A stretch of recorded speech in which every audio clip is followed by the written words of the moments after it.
Então, Provérbios, capítulo 20. Vamos começar o versículo 24. Versículo 24. Os passos do homem são dirigidos pelo Senhor. Como, pois, entenderá o homem o seu caminho? Laço é para o homem apropriar-se do que é santo e só refletir depois de feitos os votos. O rei sábio dispersa os ímpios e faz passar sobre eles a roda. O espírito do homem é a lâmpada do Senhor, que esquadrinha todo o interior até o mais íntimo do ventre, até o mais íntimo do ventre. 28. Benignidade e verdade guardam ao rei, e com benignidade sustém ele o seu trono. A glória do jovem é a sua força, e a beleza dos velhos são as cãs. Os vergões das feridas são a purificação dos maus, como também as pancadas que penetram até o mais íntimo do ventre. Então ele disse aqui no versículo 24 que os passos do homem são dirigidos pelo Senhor. Então o passo do homem cristão, do homem temente a Deus, é dirigido pelo Senhor. Nós cristãos, nós estamos andando nesta vida, neste mundo, dirigindo nossos passos pelo Senhor. Se nós não tivéssemos nossos passos dirigidos pelo Senhor, ai de nós. E às vezes nós deixamos de fazer a vontade dele, mas estamos sendo dirigidos por ele, assim, relativamente falando. Não uma coisa absoluta, mas estamos deixando, os passos do homem são dirigidos pelo Senhor. E nós devemos deixar de ser dirigidos por ele, e nós viemos até aqui nesse local. Todas as nossas vidas, desde quando nós aceitamos ele, nós estamos procurando deixar ele dirigir os nossos passos. Ele fala: como, pois, entenderá o homem o seu caminho? Como o homem vai poder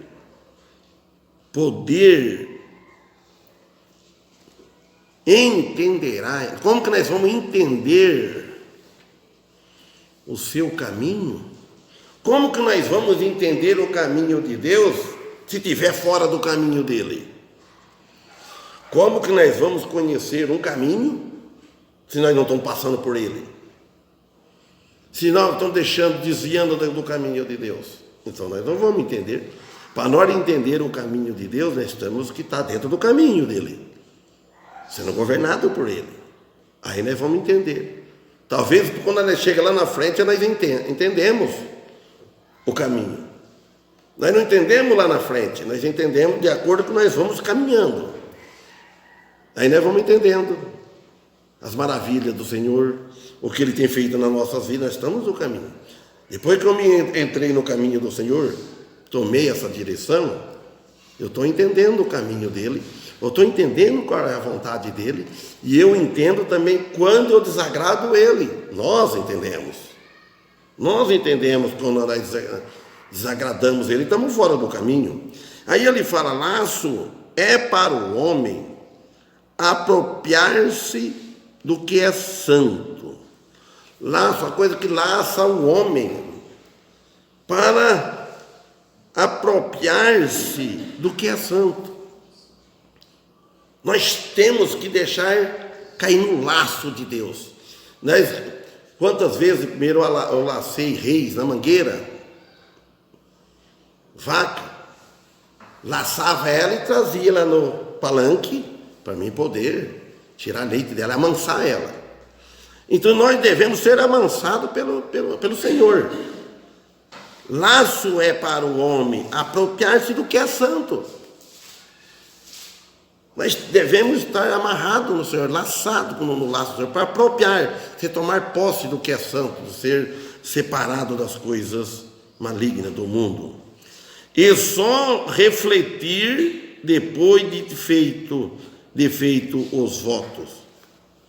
E depois vem a reflexão, você vai refletir depois que você fez o voto. Voto, não digo, voto está falando aqui um propósito. Você vai refletir bem. Às vezes você faz antes e depois você não consegue cumprir. E o rei sábio dispersa os ímpios e faz passar sobre eles a roda. O rei sábio dispersa os ímpios, ele esparrama os ímpios, ele dispersa. O espírito do homem é a lâmpada do Senhor. O espírito do homem é a lâmpada do Senhor que esquadrinha o coração. Irmãos, que esquadrinha o coração, como disse lá em Jeremias, capítulo 17, né? Versículo, já esqueci, mas é Jeremias, capítulo 17. Então, olha, o espírito do homem é a lâmpada do Senhor, onde o Senhor trabalha, a lâmpada. Então, eu tenho um faroletinho, uma lanterna, que eu saía a levantar à noite para ir ao banheiro, então, sendo a lanterna. Agora, o espírito do homem é a lâmpada, onde está o Espírito Santo e a lâmpada do Senhor, que ele esquadrinha todo o interior, até o mais íntimo do ventre. Não tem como enganar o Senhor. Vocês imaginam só? As coisas nunca ficam ocultas. Se um cristão está num lugar, por exemplo, isolado dos irmãos, ele fala, ninguém está me vendo, pastor não está me vendo, outro irmão não está me vendo, mas sempre parece alguém para ver. Parece que Deus trabalha de uma forma que a gente fica admirado. A ver, o irmão está aí no lugar, folgado, fazendo uma coisa que está desagradando a Deus, ele está bem tranquilo, divertindo. Daqui a pouco ele pode até ver um irmão que ele menos espera está lá também, por perto, vendo as coisas. Então nós precisamos ter cuidado. Deus permite, ou outra pessoa. Então Deus não deixa as coisas que ficam escondidas. Então o homem pode ter muito contato com o Senhor através do Espírito. Não tem como nós termos contato assim com o Senhor, com os olhos, quando nós vemos o Senhor. Então é através do Espírito do homem, do nosso Espírito, que testifica o Espírito Santo, o Espírito testifica com o nosso Espírito, que nós somos filhos de Deus. Aí que nós temos o contato direto com o Senhor, somente através do Espírito. Então aí, como que nós vamos adorar a Deus? Adorar a Deus em espírito, em verdade.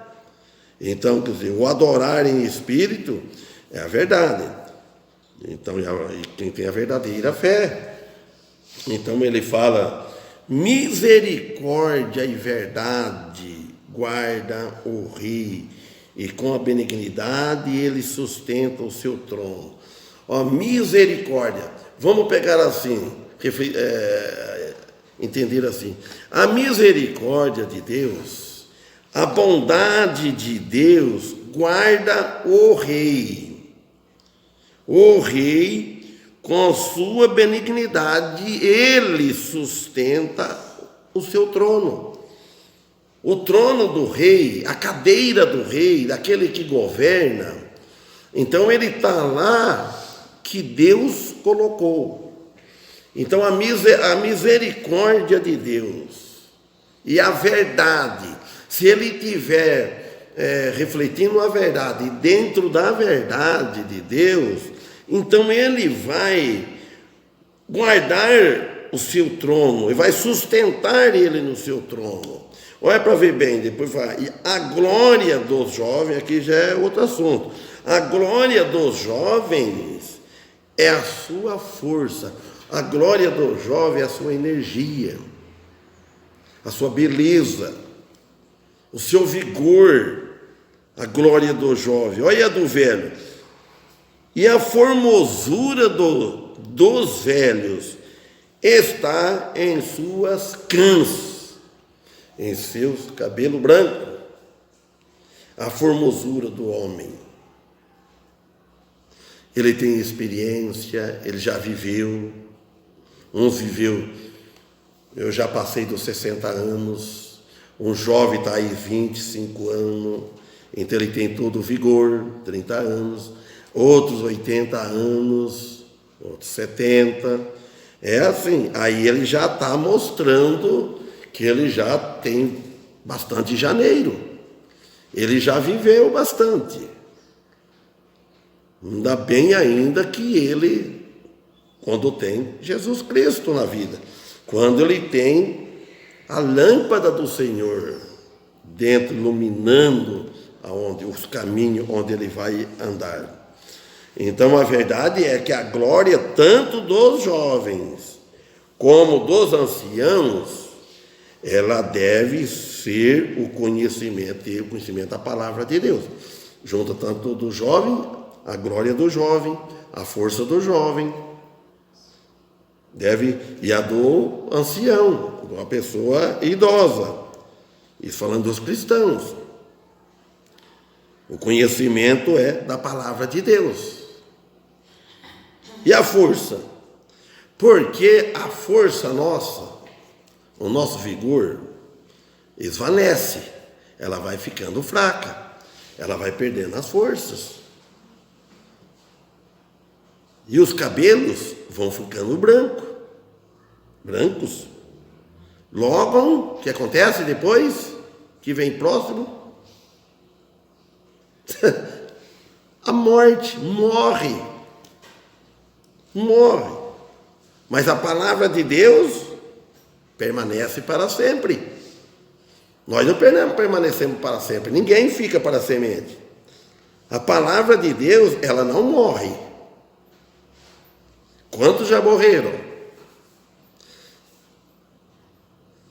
O irmão Adelmo tinha uma passagem que ele falava muito assim. Quem é que a lembra? Lá em... Não, versículo curto. Como é que é? Repete, irmão Paulo. Examinai tudo. Olha bem como o Adelmo sempre citava esse versículo. Examinai tudo e retém o que é bom. Então examine tudo. Ele morreu, não morreu? Mas a palavra não, a palavra continua ainda. Então o irmão Paulo lembrou agora, eu estava lembrando, mas veio uma palavra que ele falava, um versículo. Então, por isso que o jovem deve aproveitar quando é tempo. Aproveitar enquanto ele tem vigor. E depois, quando ele tiver adulto, ele tem muita experiência depois. Ele escapou de muitas coisas deste mundo. Porque a gente, depois de uma certa idade, para sair do lamaçal, para sair do outro caminho, que você já está acostumado com aquele caminho que você está andando há muito tempo. O caminho já está fundo, que nem trio de vaca no pasto, que fica fundo, que as vacas vai andando, vai estando aquela fileira de gado. O que acontece depois? Quem lembra? O que as vacas fazem depois? É trio, ela vai o outro de novo a par.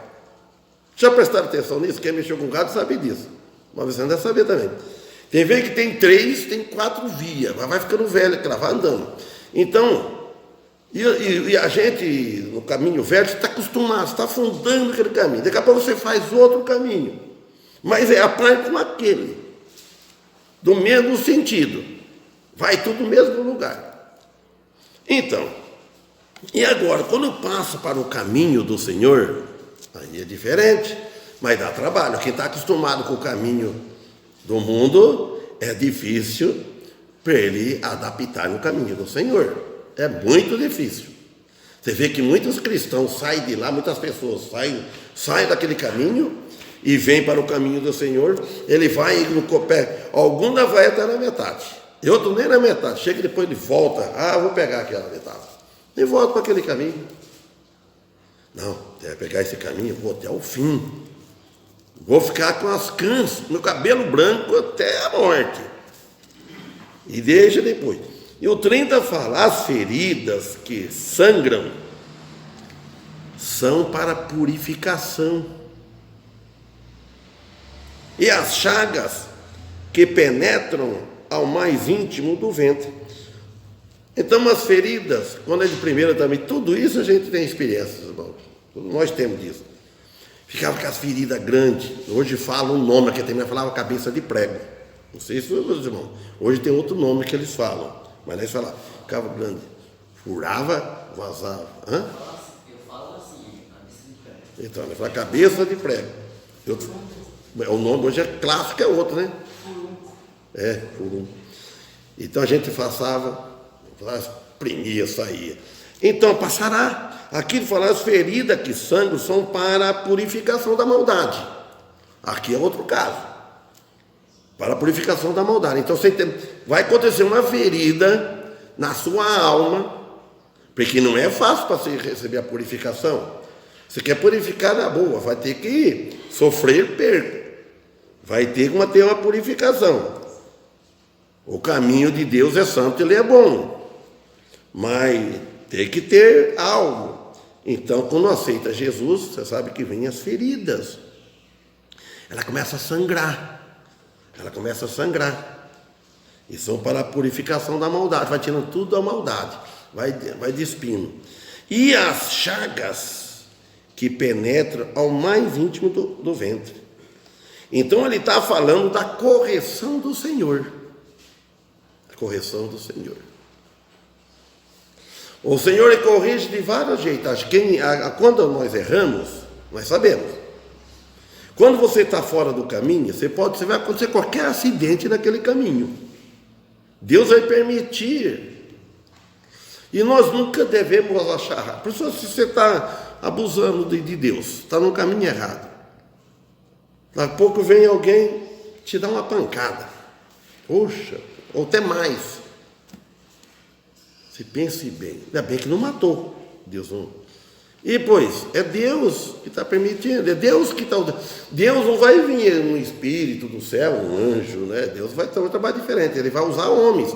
Ele usa homens para nos socorrer, nos fazer o bem, como diz lá, que ele acho que é em Salmos, que ele fala assim, aqui em Provérbios, acho que é Salmos, que fala, acho que é o salmista, fala: o Senhor está comigo junto, né? Com os inimigos, para poder ajudar ele. Ele está comigo, mas junto com os outros. Querendo você ver que as pessoas ímpias. Deus ele está do meu lado, mas ele está junto, usando as pessoas para me ajudar, para nos ajudar. E às vezes ele usa para nos prejudicar, se nós estiver errado. Então, isso está falando da correção do Senhor. E é maravilhoso que o homem se chega mais a Deus. É maravilhoso que isso aconteça. Para que o homem chegue mais a Deus. Mas quando o homem acredita que ele mesmo sabe mais, aí vem arrogância. Quando o cristão, ele se vê que ele sabe muito, que ele sabe mais, não pode dar conselho, o que acontece? Vem arrogância, vem orgulho, que resulta do orgulho do próprio homem de não olhar para cima. Se nós olhamos para cima, nós abaixamos a cabeça, porque sábio é aquele que está lá em cima, é Deus.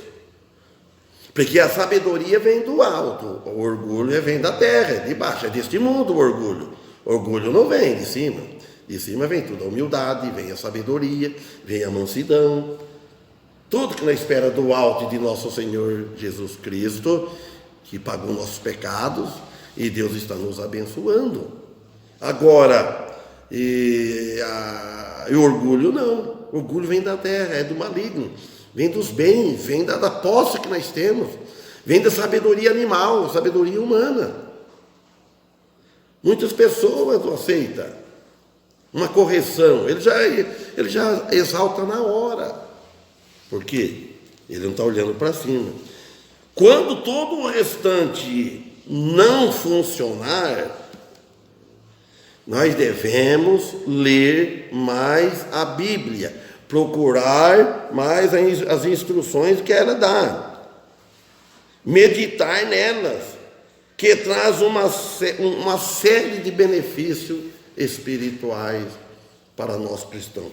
Quando nós olhamos para este livro, o livro é livro, nós temos que ver o que está escrito nesse livro. Escrito na Bíblia, o que Deus deixou para nós. Agora o capítulo 21, ele fala: como ribeiros de águas, assim é o coração do rei na mão do Senhor, que o inclina a todo o seu querer. Então ele está, ribeiro de água. Ribeiro não é rio, é um ribeiro, um ribeirão. É como um rio de águas. Assim é o coração do rei. Então ele está dizendo, esse ribeiro de água, esse ribeiro, ele distribui as águas, vai distribuindo. Então, e assim é o coração do rei, ele distribui também na mão do Senhor, se ele se colocar na mão do Senhor. Ele está no seu trono, vou colocar na mão do Senhor. Se é um pastor, se coloca na mão do Senhor. Qualquer um de nós devemos se colocar na mão do Senhor e deixar que Ele nos usa da capacidade que nós temos. Jamais Deus vai exigir uma coisa de nós que nós não temos capacidade. Ele sabe toda a nossa limitação. E Ele tem poder para nos desembaraçar, mas Ele deixa nós à vontade para nós seguirmos. Então aí, a mão do Senhor, ele está falando, a mão do Senhor, o qual o inclina a todo o seu querer. Então, quer dizer que o sentido geral deste provérbio aqui é que os reis ou os líderes podem pensar que, devido à sua posição, eles não são controlados por Deus. Ele está numa posição tão boa, alta, uma capacidade, e tem bastante sabedoria. Então, eles pensam que eles não são controlados por Deus. Não, é Deus que controla tudo, Deus está no controle. Tudo que nós tomamos uma decisão de fazer e nós fazemos, Deus está no controle. Ele permitiu, Ele deixou a gente fazer. Se Ele não deixar nós fazer, nós não fazemos. Mas Ele deixa. Então, por isso, Deus está no controle de tudo. Mas Ele permite. Ele permite. Essa é maravilhosa ação de Deus, que Deus deixou o homem livre. Ele deixou o homem livre. O versículo 2: todo o caminho do homem, olha bem para ver, é reto aos seus olhos, mas o Senhor sonda os corações. Todo o caminho do homem, sabe, ele é reto na sua opinião. Opinião é opinião. Agora, a nossa opinião devemos estar confirmada, apoiada na palavra de Deus. Agora, mas o Senhor, Ele pesa, Ele examina os corações. O homem olha para a aparência, mas Deus vê o coração. Como está lá em 1 Samuel 16, 7, Eliabe, irmão de Davi. Então, ele tinha uma aparência, quando ele viu Samuel viu ele tinha aparência. Vamos ler lá, vamos ver. Vamos, Samuel 16, como é que é aqui? 16, 7. Vamos ler o versículo 6. E aconteceu que quando eles, Jessé, né, e seus filhos, ele, que é Samuel, viu a Eliabe e disse: certamente diante do Senhor está seu ungido. E o Senhor respondeu a Samuel: não olhe para a sua aparência, muito menos para a sua estatura, porque eu o tenho rejeitado. Porque o Senhor não olha como olha o homem, porque o homem olha para a aparência, mas o Senhor olha para o coração. E é só Deus que conhece o coração do homem. Então, este irmão de Davi, Eliabe, e ele tinha a aparência de um rei. Ter aparência é uma coisa. Eu vou abrir um parente aqui, irmãos. Quando eu entrei primeiro de trabalhar de pedreiro na Jacques de Plan, então aí os outros falavam assim, eles olhavam a minha aparência e falavam: esse homem foi alguma coisa na vida. Eles tem panca que não é, e vai. Por cara eles achavam que eu tinha aparência, o quê? De encarregado, de qualquer coisa, né? E esperasse, esse homem deve ser algum falido, né? E teve uma coisa daqui, porque a aparência, então. Mas Deus olha para o coração. Isso aqui nos mostra também uma coisa, que até um profeta, um grande profeta, né, como Samuel, ele não pôde confiar em sua própria intuição. Ele olhou bem. Então, se ele fizesse assim, fazendo assim, estava grandemente enganado e estava não sabendo qual é a vontade de Deus. Então, nós devemos estar procurando não atrás de aparência, porque a aparência ela é tudo. Ela vale muita coisa, a aparência. Mas para com Deus não, nas coisas de Deus não. Deus olha para o coração. Então ele fala no 3 assim, primeiro, o 2, todo o caminho do homem é reto, na sua opinião, aos seus olhos. Ninguém, é difícil uma pessoa reconhecer que ele está errado, que ele está no caminho errado. Ele acha que ele está certo. Isso está na natureza do ser humano. É difícil uma pessoa que não é cristã, ele chegar uma conclusão e pedir perdão. É muito difícil, muito difícil. Ele acha que estão certos. Mas e Deus? Agora Deus não. Deus conhece o íntimo.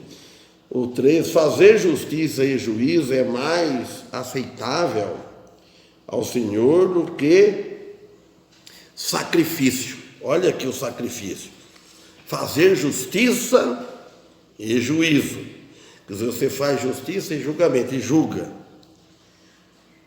É ao Senhor mais agradável do que sacrifício. Então você faz justiça, você se julga. Fazer justiça agrada ao Senhor. Você vai fazer justiça quando você está no caminho dele, fazer o que ele aprova. Você não vai procurar fazer injustiça. Então, e juízo, julgar. Quando nós nos julgamos, nós não seremos julgados, mas nós temos que julgar a nós mesmos. O homem olha, às vezes o homem olha para o seu caminho que ele está fazendo, o seu entendimento. Agora, embora o sacrifício seja aceitável ao Senhor, mesmo assim, fazer justiça e juízo, em outras palavras, é fazer simplesmente o que é reto. Nós devemos procurar fazer o que é reto. O que não requer sacrifício é o mais agradável ao Senhor. O Senhor quer um sacrifício voluntário. Um sacrifício que você faz com amor. Não faz sacrifício aqui para vir na igreja, é um sacrifício, mas deve fazer isso voluntário. Não sentir obrigado. Aí agrada o Senhor, nosso Deus. Obedecer é melhor que sacrificar. 1 Samuel 15, 22. Vou voltar lá de novo, então, para terminar, parar. 1 Samuel 15, 22. Onde que está 22? 22, 1 Samuel 15. E Samuel disse: tem o Senhor porventura tanto contentamento com holocaustos e sacrifícios, como em se obedeça à palavra do Senhor? Ele responde que certamente o obedecer é melhor do que os sacrifícios, e o atender melhor que a gordura dos carneiros. Então é melhor obedecer ao Senhor em primeiro lugar. Obedecer ao Senhor do que aos homens. Se for obedecer os homens para desagradar ao Senhor, então mais antes obedecer ao Senhor. Que o desobedecer ao Senhor e logo depois ter que pedir perdão. Mas antes, é melhor você obedece primeiro. A pessoa fala, eu vou pecar, depois eu peço perdão, eu confesso. Não, é melhor, isso não é bom. Porque o perdão, você deve pedir perdão quando você caiu, sem ser por querer. Então, contudo, o perdão sempre está disponível de Deus. Está em 1 João 1,9, né? Mas o melhor é não necessitar do perdão desse jeito. Romanos 5, 21, 24 também diz. Então é melhor. A gente pede perdão que você caiu, sem querer. Mas se fazer uma coisa propositada, então não é bom. Então é melhor fazer justiça e juízo. Juízo é que você julga. Você se julga. Você se condena. É bom quando a gente condena a gente mesmo. Esperar os outros condenar. Eu errei. Reconhecer que está errado. Aí agrada ao Senhor. Assim, é humildade. Você quer ver que você corrige, fala qualquer coisa para alguém, e ele depois começa a se julgar, se justificar. Deixa com Deus. Então, a lâmpada do Senhor é o espírito do homem. A lâmpada do Senhor, onde Ele usa e trabalha no nosso espírito. Ele vai lá no nosso espírito para ver. Deus nem precisa disso, para nós entendermos, irmãos. Porque Deus ele é tão absoluto, perfeito, que Ele já conhece nós antes de nós vir ao mundo. Você imagina, eu sei que os irmãos pensam assim, entendem bem isso. Às vezes pode ter alguém que não. Mas olha, antes de nós nascer esse mundo, antes de Deus formar o mundo, Deus já sabe tudo, não tem como a gente expressar a imensidão de Deus, não tem como. É dar murro em pontos de facas, você começar, não, confia, você sabe que tudo que acontece é para a glória de Deus, até no pecado. É estranho falar isso. Deus tira louvor até nisso. Deus nunca nós prejudicamos a Deus. A ver, nós pecamos, entristecemos o Espírito Santo. Mas não é dizer que nós vamos desequilibrar, vai Deus ficar assim. Não, Deus tira a glória para Ele em tudo. Deus é glorificado em tudo. E castiga nós. É isso daí. Amém? Então até sexta-feira, se Deus permitir.